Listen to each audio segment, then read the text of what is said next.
ಮಂಜುಳ, ರಾಜು ಇಂಟರ್ವ್ಯೂಗೆ ಹೋಗಿ ಒಂದು ವಾರ ಕಳೆಯಿತು.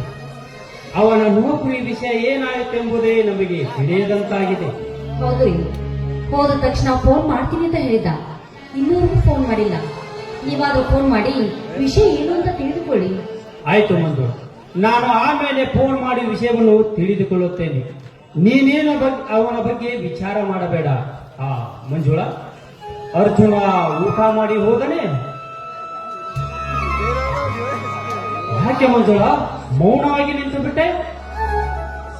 ಇನ್ನೆಲ್ಲಿದೆ ಸ್ವಾಮಿ ಊಟ? ಮನೆಯಲ್ಲಿ ಅಡಿಗೆ ಮಾಡುವುದಕ್ಕೆ ಹಿಡಿ ಹಿಟ್ಟು ಕೂಡ ಇಲ್ಲ. ನಿನ್ನೆ ಊಟಕ್ಕೆ ಪಕ್ಕದ ಮನೆಯವರ ಹತ್ತಿರ ಹೋಗಿ ಒಂದು ಸೇರ ಹಿಟ್ಟು ತಂದು ಅಡಿಗೆ ಮಾಡಿದೆ. ದಿನಾಲು ಪಕ್ಕದ ಮನೆಯವರ ಹತ್ತಿರ ಕೇಳುವುದು ಬೇಡ ಅಂತ ಎಲ್ಲಿ ಆದ್ರೂ ಕೇಳಿ ನಾನೇ ಜೋಳ ತರ್ತೀನಿ ಅಂತ ನನ್ನ ಮೈದೂರು ಅರ್ಜುನ್ ಹೋಗಿದ್ದಾನೆ. ಅಲ್ಲಿ ನೋಡಿ, ಅವನೇ ಬಂದ್ಬಿಟ್ಟ.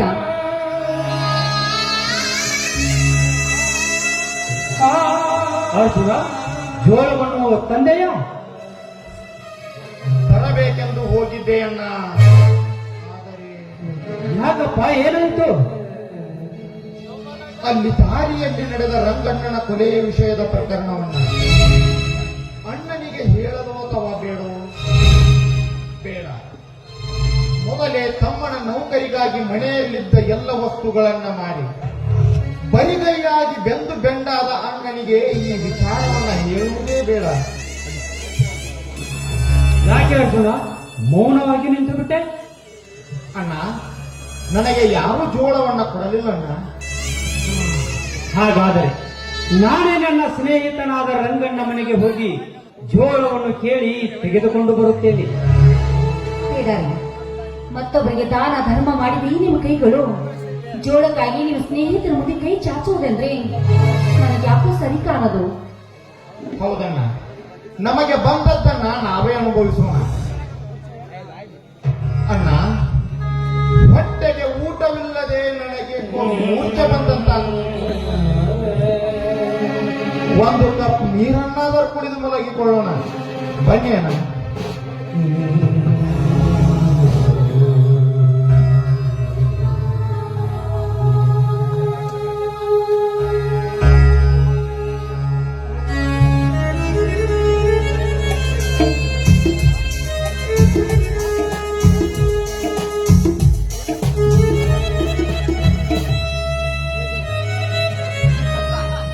ಅಣ್ಣ, ಅತ್ತಿಗೆ.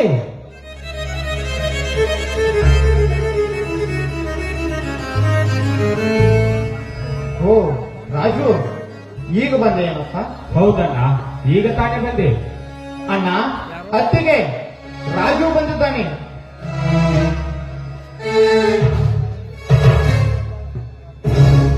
ರಾಜು, ಈಗ ಬಂದೆಯ?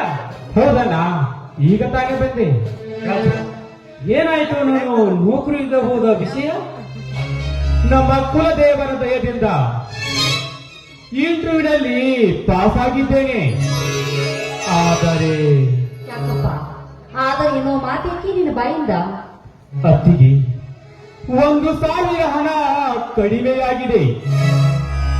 1,000 ಹಣವನ್ನು ನಾವು ಕೊಡದೆ ಹೋದರೆ ನಾವು ಕೊಟ್ಟಂತ 1,00,000 ಮರಳಿ ಕೊಡುವುದಿಲ್ಲ. ನನಗೆ ನೌಕರಿಯು ಕೊಡುವುದಿಲ್ಲವೆಂದು ಆ ಮೇಲಿನ ಅಧಿಕಾರಿಗಳು ಹೇಳಿ ಕಳಿಸಿದ್ದಾರೆ. ಅತ್ತಿಗೆ ಹೇಳಿ ಕಳಿಸಿದ್ದಾರೆ. ಮೂಲೆ ಮನೆಯಲ್ಲಿ ತಿನ್ನಲಕ್ಕೆ ಒಂದು ತುತ್ತು ಅನ್ನ ಗಂಜಿಯೂ ಸಹ ಇಲ್ಲದ ಗೋಳಾಡುತ್ತಿರುವಾಗ 1,000 ಹಣ ಎಲ್ಲಿಂದ ತರುವುದಪ್ಪ, ಎಲ್ಲಿಂದ ತರುವುದು? ಅಣ್ಣ, ಅಳಬೇಡಣ್ಣ, ಅಳಬೇಡ. ಈ ನಿನ್ನ ತಮ್ಮನ ಕೊನೆಯ ಉಸಿರಿರುವವರೆಗೂ ಅಣ್ಣ ಅತ್ತಿಗೆಯರಾದ ನಿಮಗೆ ಯಾವುದೇ ತೊಂದರೆ ಬರದಂತೆ ನಾನು ನೋಡಿಕೊಳ್ಳುತ್ತೇನೆ. ಹಣದ ಬಗ್ಗೆ ಯೋಚನೆ ಮಾಡೋಣ. ಹಿಂದೆ ಇದೇ ಇಂಟ್ರು ಬಂದಾಗ ಎಲ್ಲ ದವಸ ಧಾನ್ಯಗಳನ್ನು ಮಾರಿದ್ದೇವೆ. ಇದ್ದ 2 ಎಕರೆ ಜಮೀನು ಸಹ ಆ ಶ್ರೀಮಂತ ಪ್ರತಾಪನಿಗೆ ಬಡ್ಡಿಯಲ್ಲಿ ಹಾಕಿದ್ದೇವೆ. ಮೇಲಾಗಿ ರೈತನ ಬಲಗೈಯಾಗಿರುವ 2 ಎತ್ತುಗಳ ಸಹ ಮಾರಿದ್ದೇವೆ. ಅರ್ಜುನ, ಮಾರಿದ್ದೇವೆ. ಅಷ್ಟೇ ಅಲ್ಲಪ್ಪ, ನಾವು ವಾಸಿಸುವ ಈ ಮನೆ ಎಂಬ ಮಹಾಲಕ್ಷ್ಮಿಯನ್ನು ಆ ಶ್ರೀಮಂತ ಪ್ರತಾಪನಿಗೆ ಬಡ್ಡಿಯಲ್ಲಿ ಹಾಕಿ ಹಣವನ್ನು ತೆಗೆದುಕೊಂಡಿದ್ದೇವೆ ಅರ್ಜುನ, ತೆಗೆದುಕೊಂಡಿದ್ದೇವೆ. ಇನ್ನು 1 ಲಕ್ಷ ಹಣ ಕೂಡಿಸುವ ಸಲುವಾಗಿ ಏನು ಮಾಡಬೇಕು ರಾಜು, ಏನು ಮಾಡಬೇಕು? ಹಣ ತುಂಬುವುದಕ್ಕೆ ಕಾಲಾವಕಾಶ ಏನಪ್ಪ? ಕಾಲಾವಕಾಶವಿಲ್ಲ ಅಂತೀವಿ. ಈಗಲೇ 10ರ ಟ್ರೈನಿಗೆ ಹೋಗಬೇಕು. ನಾಳೆ ಬೆಳಿಗ್ಗೆ ಸರಿಯಾಗಿ 9 ಗಂಟೆಗೆ ಆಫೀಸಿಗೆ ಹೋಗಿ ಹಣ ಕಟ್ಟಬೇಕು. ಕಟ್ಟದೆ ಹೋದರೆ ನಮ್ಮ ಪ್ರಯತ್ನ ವ್ಯರ್ಥವಾಗುವುದರಲ್ಲಿ ಸಂದೇಹವಿಲ್ಲ ಅತ್ತಿಗೆ, ಸಂದೇಹವಿಲ್ಲ. ಹೇ ದೇವರಪ್ಪಯ್ಯ ಮಹಾಸ್ವಾಮಿ, ಎಂತ ಸಂಕಷ್ಟದ ಸಮಯವನ್ನು ತಂದು ಒದಗಿಸಿದೆಯಪ್ಪ ಈ ಬಡವರ ಬಾಳಲ್ಲಿ.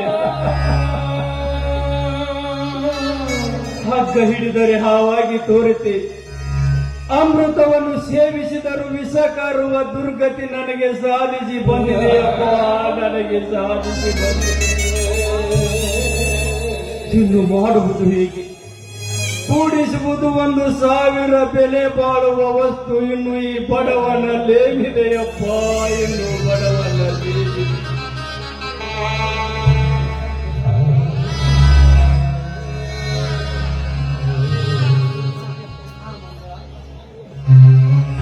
ಇದೆ, ಇನ್ನು ಒಂದೇ ಒಂದು ವಸ್ತು ನನ್ನಲ್ಲಿ ಖಂಡಿತ ಇದೆ. ಮಂಜುಳಾ, ಮಂಜುಳಾ, ಹೇಳಿ ಸ್ವಾಮಿ, ಹೇಳಿ. ಮಂಜುಳಾ, ಪತಿಯ ಪರಮಾತ್ಮನೆಂದು ನಂಬಿದವಳ ನೀನು, ನನ್ನ ಮೇಲೆ ನಿನಗೆ ಪ್ರೀತಿ ಇದೆ ಅಲ್ಲವೇ? ಯಾಕೆ ಸ್ವಾಮಿ, ಯಾವತ್ತೂ ಇಲ್ಲದ ನಿಮ್ಮ ಬಾಯಿಂದ ಇಂಥ ಮಾತೇಕೆ? ನೀವು ನನ್ನ ಪ್ರಾಣ. ನಿಮ್ಮ ಕಣ್ಣಲ್ಲಿ ನೀರು ಬಂದ್ರೆ ನನ್ನ ಕಣ್ಣಲ್ಲಿ ರಕ್ತನೇ ಬರುತ್ತೆ. ನೀವೇ ನನ್ನ ದೈವ ಅಂತ ನಂಬಿದವಳು ನಾನು. ಹೇಳಿ. ಅಷ್ಟೊಂದು ಈ ಪ್ರೀತಿ ನಿನ್ನ ಗಂಡನ ಮೇಲಿದ್ದರೆ ಈ ನಿನ್ನ ಗಂಡನಾದ ನನ್ನದೊಂದು ಮಾತು ನುಡಿಸಿಕೊಡುವೆಯಾ? ಹೇಳಿ ಸ್ವಾಮಿ, ಆ ಮಾತು ಯಾವುದು ಅಂತ ಹೇಳಿ. ಹಾಗಾದರೆ ನನ್ನ ತಮ್ಮನ ನೌಕರಿ ಸಲುವಾಗಿ. ಹೇಳಿ, ನಿಮ್ ತಮ್ಮ ನೌಕರಿ ಸಲುವಾಗಿ ನಾನು ಏನ್ ಮಾಡ್ಬೇಕು ಅಂತ ಹೇಳಿ. ಹಾಗಾದರೆ ನನ್ನ ತಮ್ಮನ ನೌಕರಿ ಸಲುವಾಗಿ ಬಿಚ್ಚುಕೊಡೆ ನಿನ್ನ ಕೊರಳಲ್ಲಿರುವ ಮಾಂಗಲ್ಯ.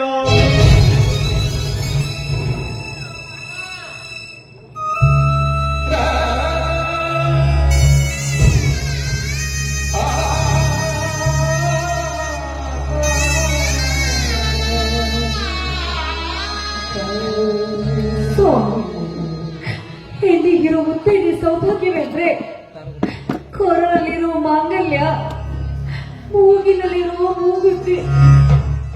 ಅದನ್ನು ನೀವು ಜೀವಂತವಾಗಿರುವಾಗಲೇ ನನ್ನಿಂದ ಕಿತ್ತುಕೊಳ್ಬೇಡಿ. ನಿಮ್ಮ ಕಾಲಿಗೆ ನೋಡಿಕೊಳ್ಳಿ.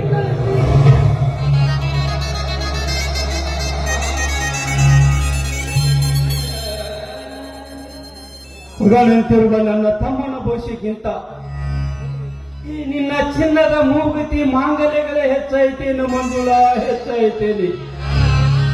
ನನ್ನ ತಮ್ಮನಿಗೆ ನೌಕರಿ ಅಂತ ಸಿಕ್ಕರೆ ಇಂಥ 10 ಚಿನ್ನದ ಮೂಗುತಿ ಮಾಂಗಲ್ಯಗಳು ಮಾಡಿಸಬಹುದು ಮಂಜುಳಾ, ಮಾಡಿಸಬಹುದು. ಒಟ್ಟಿನಲ್ಲಿ ನನ್ನ ತಮ್ಮ ಒಬ್ಬ ದೊಡ್ಡ ಅಧಿಕಾರಿ ಆಗಬೇಕೆನ್ನುವುದೇ ನಿನ್ನ ಗಂಡನ ಆಸೆ ಮಂಜುಳಾ, ಈ ನಿನ್ನ ಗಂಡನ ಆಸೆ. ಬೇಡ ಬೇಡ, ತುಟ್ಟು ಮಾಡಿ ಉಳಿಸಿ ತಿನಿಸಿ ಬೆಳೆಸಿದ ಈ ನನ್ನ ಅತ್ತಿಗೆಯ ಮಾಂಗಲ್ಯ ಮೂಗುತ್ತೆಂದು ಮಾರಿ ಈ ತಮ್ಮನಿಗೆ ಹಣ ಕೊಡುವುದು ಬೇಡಂಡ, ಬೇಡ. ಹುಚ್ಚಪ್ಪ, ಸಮಯಾನುಸಾರವಾಗಿ ಹೋಗಲೇಬೇಕಪ್ಪ.